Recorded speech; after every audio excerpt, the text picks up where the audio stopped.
Many businesses, of course, continue to reel from the impacts of the pandemic and say it's time for Congress to pass another relief package. Fox 12's BRIDGET CHAVEZ spoke with a local business that fears it could go under for good without more help. She joins us live. BRIDGET? Yeah, Camilla, Classic Exhibits says it did receive some help from the Payment Protection Program, but they say it's not enough to keep them afloat. It'll be a while until we see events like this again. Most people, when they think of trade shows, they think of either their home show that happens every year here in their own town, or they think of like CES, Consumer Electronics. Kevin Carty is the Executive Vice President of Classic Exhibits. The company builds and designs trade show exhibits. In this industry, everything is linked, and the trickle-down impact of COVID-19 is getting worse. So if those shows just stay on hold for another couple of years, all of the small shows that sort of feed to that, they can't happen if the big shows aren't even happening.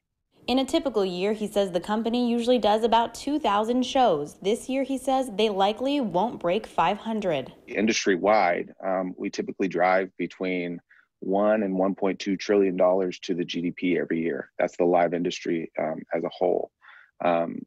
Recent data, which just came out at the end of August, suggests that the live industry, companies like ourselves and the live industry market have lost somewhere between 72 and 79% of their revenue. Classic Exhibits did receive help from the Payment Protection Program, but until Congress passes another relief package, Carty says he fears the worst could happen. We've gone from just under 100 employees to just under 30 employees. And, dependent on what happens really next week within at Congress, if they can come up with an agreement on that, we're going to probably end up making more cuts as well. And there's a lot of companies in this industry and the associated industries that they're just not going to make it. His message to Congress, in layman's terms, it's like, get it done and, argue about the rest later, because I think there's very valuable points there that need to be argued that are in there.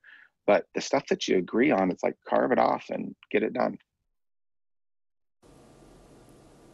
As of now, the full Senate is scheduled to be back in session October 19th and the House November 16th.